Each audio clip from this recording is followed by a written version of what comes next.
Welcome. In this tutorial, I'll be going over creating an RSS news page using Elementor and an Elementor news aggregator that we created for you. First, I need you to go to the Creating an RSS News page.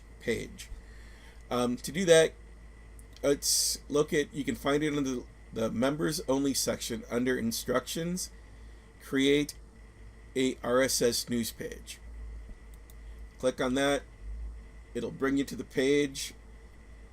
And this particular segment is for step 1, which is downloading the template.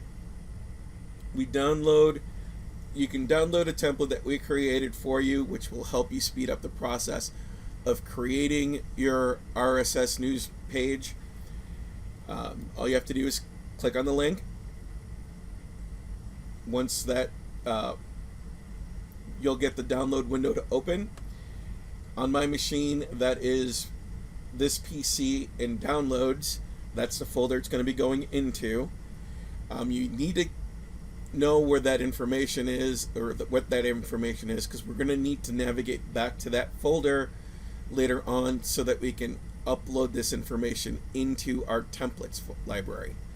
So we're going to save that, and you are good and done for the section for step 1 in this process. If you follow the other steps, you should be able to set up your RSS feed without much hassle. Thank you very much for listening. Please continue listening to the other steps as you go through the process.